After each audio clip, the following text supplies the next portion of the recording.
Shalom, selamat pagi Bapak Ibu Saudara dan anak-anakku yang terkasih dalam Tuhan Yesus Kristus. Kita berjumpa kembali dalam renungan Satu Hati, Sapaan Tuhan tiap pagi, edisi Jumat, tanggal 15 September tahun 2023. Tema Satu Hati bulan ini adalah berbahagialah orang yang hidup menurut firman Tuhan. Sedangkan subtema hari ini adalah bahagia kok palsu. Untuk mengawali aktivitas kita hari ini, mari kita merenungkan sebagian kecil dari sabda Tuhan. Tapi mari terlebih dahulu kita berdoa. Bapa kami yang ada di surga, terpujilah namamu kekal selamanya. Pagi ini kami datang ke hadirat-Mu, mengucap syukur atas penyertaan Bapa dalam aktivitas kami kemarin dan atas penyertaan-Mu dalam istirahat kami semalam. Saat ini sebelum kami melakukan aktivitas kami, perkenankanlah kami mendengar dan merenungkan sebagian sabda-Mu. Tolonglah Tuhan agar kami memahami apa yang menjadi kehendak-Mu, dan tolonglah kami agar mampu melakukan sabda-Mu dalam hidup kami. Dalam nama Yesus kami berdoa. Amin. Bapak, Ibu, Saudara, dan anak-anak yang terkasih, bacaan kita pagi hari ini terambil dari Amsal 16 ayat 20 yang akan dibacakan oleh adik Oci. Silakan Oci. Amsal 16 ayat 19 sampai 21. Lebih baik merendahkan diri dengan orang yang rendah hati daripada membagi rampasan dengan orang congkak. Siapa memperhatikan firman akan mendapat kebaikan, dan berbahagialah orang yang percaya kepada Tuhan. Orang yang bijak hati disebut berpengertian, dan berbicara manis lebih dapat meyakinkan. Terima kasih Oci, Tuhan memberkati. Bapak, Ibu, Saudara, dan anak-anak yang terkasih, sekarang hampir semua kalangan menggunakan media sosial. Sisi positif dari kondisi ini adalah bahwa melalui media sosial kita bisa menemukan sahabat atau kenalan lama yang sudah tidak kita ketahui keberadaannya selama ini. Demikian pula kita dapat menemukan teman-teman baru yang memiliki kesamaan dalam hobi. Misalnya, sehingga kita bisa membangun silaturahmi, bisa membangun jejaring dalam sebuah komunitas dengan hobi atau dengan perhatian yang sama. Namun demikian, ada sisi negatif dalam menggunakan media sosial. Karena melalui medsos tersebut, orang memanfaatkannya sebagai ajang atau media untuk memamerkan keberhasilan supaya mendapat like atau jempol dan mengundang kekaguman banyak orang.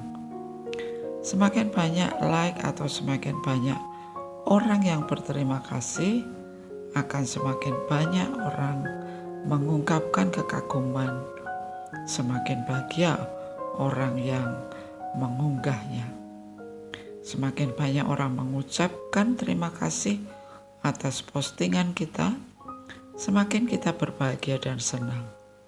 Kita puas karena banyak orang mengagumi kita. Namun apakah hanya sesederhana itu kebahagiaan yang kita cari? Bapak, Ibu, Saudara, dan anak-anak yang terkasih, penulis Amsal mengajak kita untuk memiliki kebahagiaan yang sejati. Bagaimana caranya? Yaitu dengan melakukan firman secara nyata.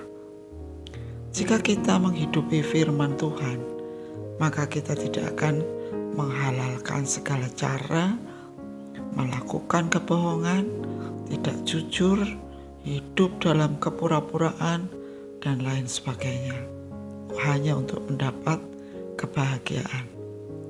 Jika kita menghidupi firman Tuhan, maka tidak ada keinginan untuk flexing atau memamerkan apa yang kita punya untuk mendapatkan kebahagiaan. Kebahagiaan itu sesungguhnya bisa kita dapatkan ketika kita puas dengan makanan yang kita terima hari ini. Ketika kita bersyukur atas pekerjaan dan kehidupan yang Tuhan karuniakan sampai saat ini. Kebahagiaan kita dapatkan ketika kita bisa menjadi berkat bagi sesama, atau ketika kita bisa berdamai dengan sesama kita.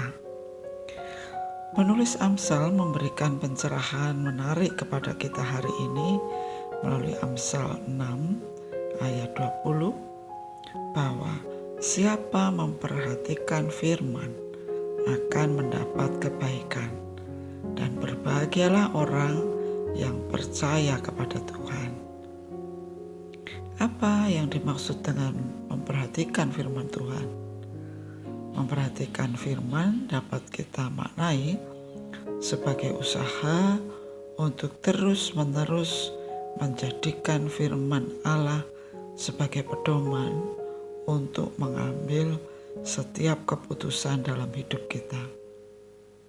Jika kita merespon firman Tuhan dengan benar, kuasa firman Tuhan akan bekerja di dalam diri kita.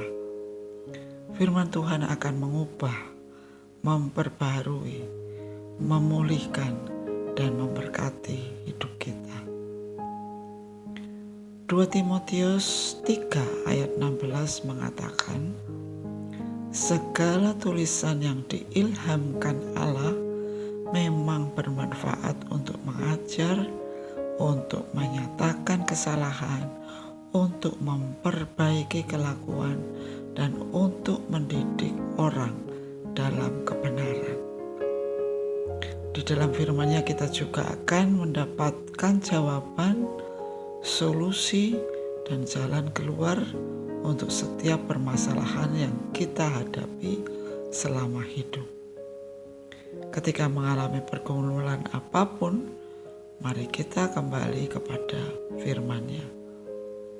Marilah kita terus berupaya untuk hidup dengan penuh rasa syukur karena kita sudah memiliki kebahagiaan sejati melalui hidup yang penuh damai dengan Tuhan dan sesama kita.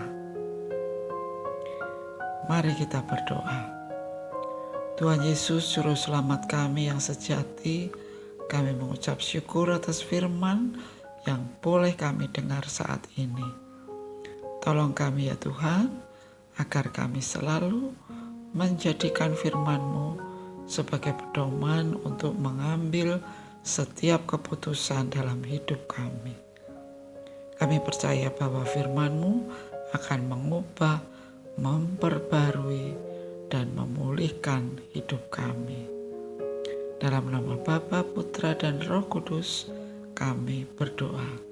Amin. Selamat pagi, selamat beraktivitas. Tuhan memberkati.